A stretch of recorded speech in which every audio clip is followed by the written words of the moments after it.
DJ Hate Crime! DJ Hate Crime? That's the best DJ name I've heard. I don't actually have DJ a button. Hate Crime. I'll have a button next time. You have a button next time? Yeah, I gotta go. DJ Hate Crime! Ladies and gentlemen, please give it up for our sound man, Michael Grace, aka DJ Hate Crime. Please. That's the best applause. Is it? So we are back. A few announcements before we get back started here at the fine establishment of Zodiac Café and Lounge. Just so you know, today is May 3rd. Saturday is Cinco de Mayo. Who's getting drunk for Cinco de Mayo? Anybody? No? Nobody drinking for Cinco de Mayo? No? We don't respect the Mexicans at all? Yeah, that's fine. I mean, it's okay. Oh, I'm sorry. Sorry, honorary Mexican coming through.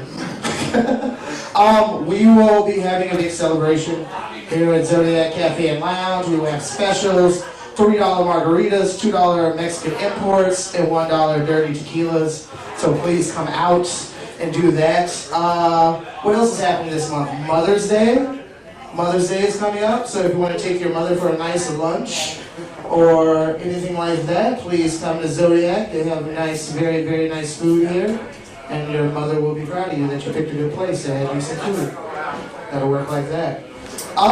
Let's see, what else do we have? Any other announcements? Besides that, tonight after the comedy show, we're having DJ James Alexander spin. DJ Hate Crime has something to do apparently, probably some hate crimes, I would imagine. So we're going to do that tonight, so please feel free to stick around for the sounds and drink some more and take shots and do that whole debauchery that we all do. Are you guys ready for your next comedian? Yes. That wasn't enthusiastic enough. Are you guys ready for your next comedian? Put your hands together. Ladies and gentlemen, we have a very special guest in the house, a A.N.O.C original. Please put your hands together for Jake Kenney. Or no, that's fine, whatever.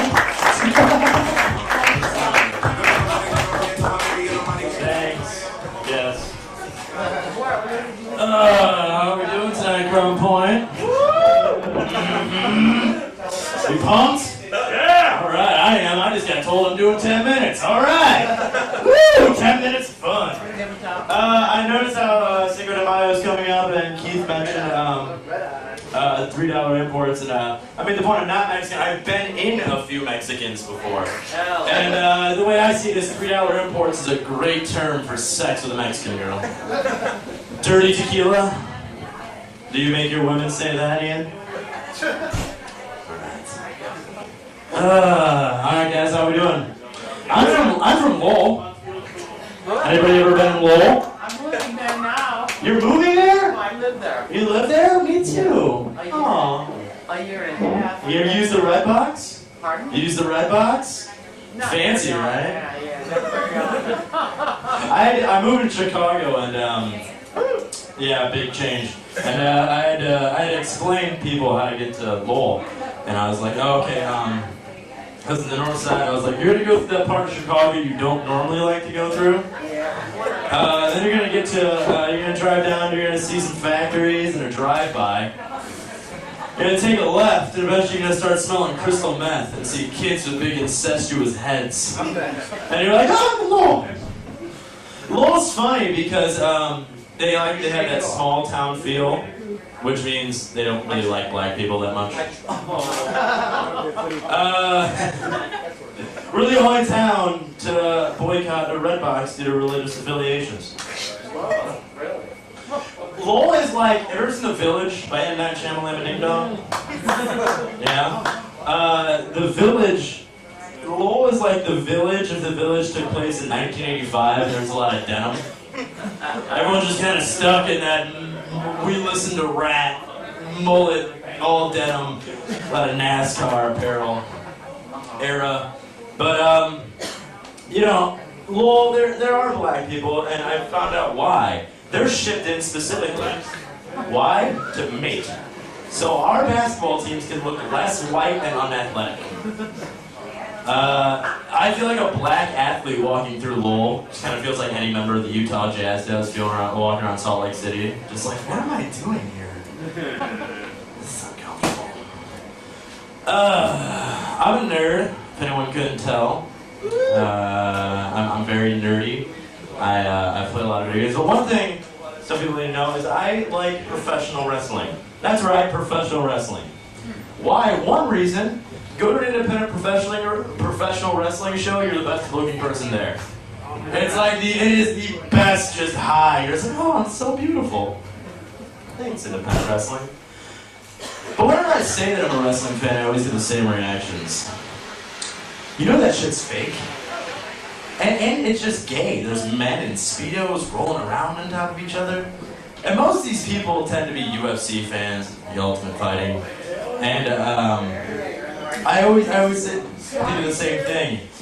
It's like, yeah, it's both on the same level of gayness, but fake.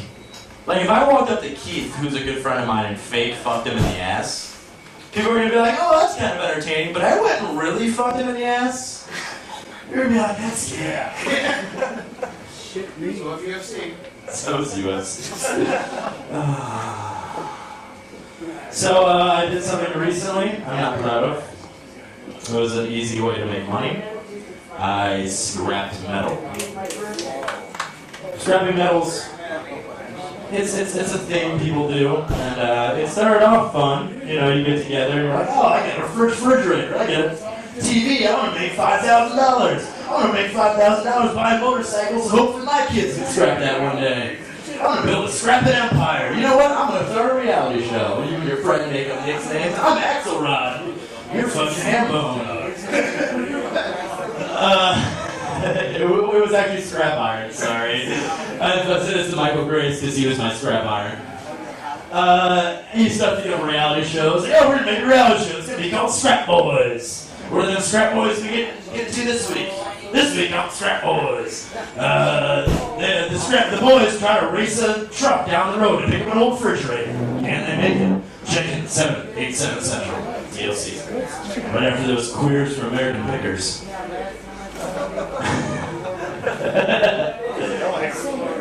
Yeah. Does anybody else have Twitter? Thanks, Joe. Thanks, Joe.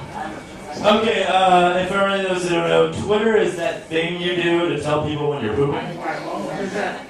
It's like, hey, pooping. Twit pic. But basically, a lot of celebrities have Twitters. They tell you what's going on in their lives. It's either super entertaining or super not. Recently, I found out porn stars are really fun to follow because they say just like super counteracting things. They're like, you know, anal bleaching burns. 3 hours later, vote Obama. I think that goes sounds like, I'm not sure. Speaking of anal sex. That's right, anal sex. Rick Santorum, one of his things was he was going to try to ban butt sex. Make it illegal. And I understand, he doesn't like the gays, that's fine. That's fine. But you know what? You know what? That hurts me too. Exactly. I see butt sex kind of like I see White Castle. I can drive past the White Castle and be like, I can do that. That'll satisfy me. But when I'm drunk, White Castle's fucking awesome. Yeah, they're all good. And they both cause horrible colon issues. There you go.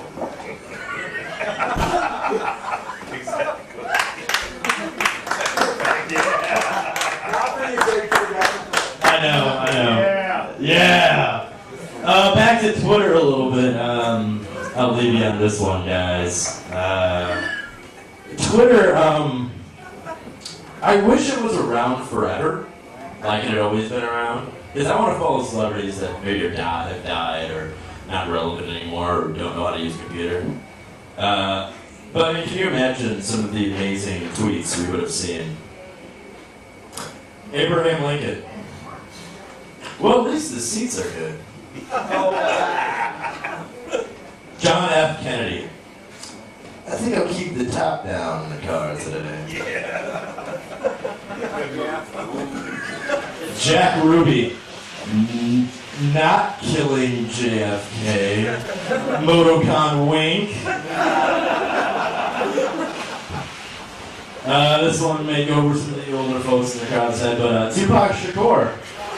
Hanging out in Vegas tonight. Yeah. 5 years later, coming out with a new album. 5 more years later, holograms. That one's really new. I'd explain that one to my mother. Well, I know she watched after you a set, and I'd be like, Tupac Shakur's a rapper, mother. He's one of the blacks in hip-hop music. She's from Lowell, so. She's one of the blacks in hip-hop music. He put out albums after he died. I got some more. Chris Benoit hanging out with the fam tonight. For those who don't know, he killed his fans. O.J. Simpson, man, I love white women. Kobe Bryant, man, I love white women. Mike Tyson, man, I love white women. Keith Evans, man, I love white women. Famous one, Kurt Cobain, I'm sad. No one would want to read Jim Morrison's Twitter, it would just be shitty poetry. There you go. Oh, make music again. Make music again. He wasn't even a real Indian. There you go. Fuck that guy. Milli Vanilli just retweets other people all the time. Oh yeah. I'll do that one. Back on that one, really. Really. Oh, I get a lot of these ones. Jim Henson. Jim Henson. He's tweeting at Kermit. Do you have any cold medicine? I like that one. Too soon? Too soon? At John Lennon. Who's standing outside my house at this hour?